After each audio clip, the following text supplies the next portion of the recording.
श्री स्वामी समर्थ. जय जय स्वामी समर्थ. नमस्कार मैत्रिणींनो, तुम्हा सर्वांना आषाढी एकादशीच्या खूप खूप शुभेच्छा. तर यंदा 2026मध्ये आषाढी एकादशी ही आज शनिवारच्या दिवशी म्हणजेच 25 जुलैला आलेली आहे. तर विठ्ठलाचे भक्त आतुरतेनं ज्या दिवसाची वाट पाहतात तो दिवस म्हणजे आषाढी एकादशीचा दिवस किंवा देवशयनी एकादशीचा दिवस. तर हा जो दिवस आहे तर त्या दिवसापासूनच भगवान श्रीहरी विष्णू 4 महिने निद्रावस्थेमध्ये जात असतात क्षीरसागरामध्ये, आणि हा काळ पवित्र असा काळ चातुर्मास म्हणून ओळखला जातो. महाराष्ट्राची भक्ती परंपरेत आषाढी एकादशी आणि भगवान विठ्ठल यांचं एक अतूट नातं मानलं जातं. आषाढी शुक्ल पक्षातील एकादशीला आषाढी एकादशी किंवा देवशयनी एकादशी असं म्हणतात. या दिवशी लाखो वारकरी पायी चालत पंढरपूरला येतात. भगवान विठ्ठल आणि माता रुक्मिणीचं दर्शन घेतात. त्यामुळे हा दिवस वारकरी संप्रदायासाठी वर्षातील सर्वात मोठा धार्मिक उत्सव किंवा दिवस मानला जातो. पण इथं लोकांना प्रश्न पडतो की हा विठुराया पंढरपुरात आला तरी कसा?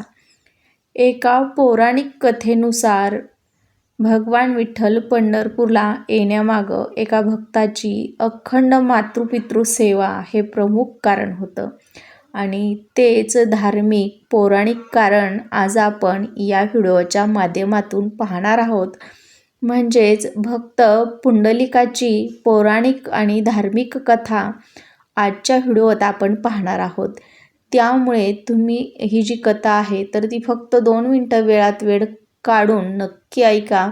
यामुळे आज केलेल्या एकादशी व्रताचं तुम्हाला 100 पटीनं अधिक पुण्यफळ हे प्राप्त करून देणार आहे. चला तर मग अशा नवीन आणि पौराणिक धार्मिक कथेला सुरुवात करूया.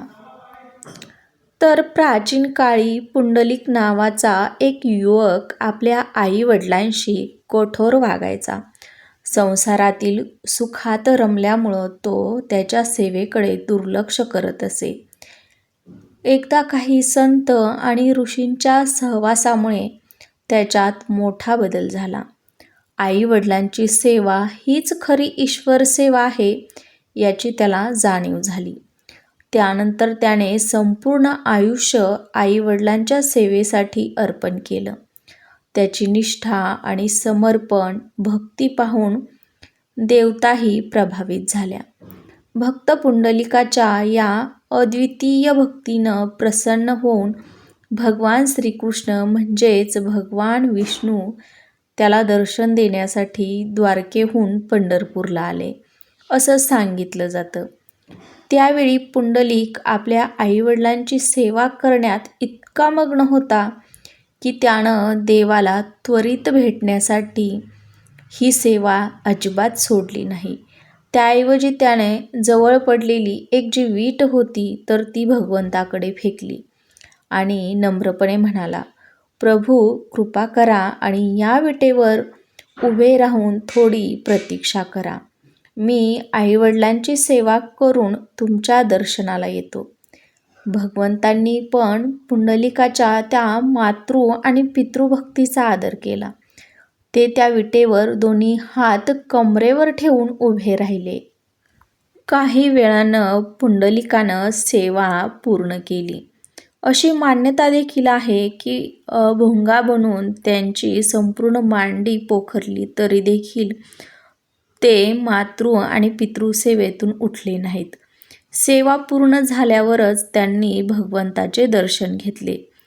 त्याने भगवंताला विनंती केली की प्रभू, आपण याच ठिकाणी कायमस्वरूपी वास्तव्य करा किंवा वास करा, जेणेकरून सर्व भक्तांना तुमचं दर्शन घेता येईल.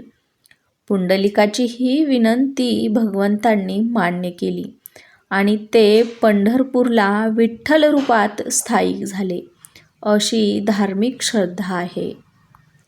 विठ्ठल हे नाव कशावरून पडले तर विठ्ठल नावातही अशी लोकमान्यता आहे की एक वीट आणि स्थळ या शब्दापासून विठ्ठल हे नाव पुढे रूढ परंपरेत आले आणि आजही पंढरपूरच्या विठ्ठल मंदिरातील मूर्ती दोन्ही हात कमरेवर ठेवून उभी असल्याचे आपल्याला पाहायला मिळते. ही मूर्ती एक पुंडलिकाच्या भक्तीची आणि मातृपितृसेवेच्या महत्त्वाची कायम आपल्याला स्मरण करून देते आणि आठवण करून देते.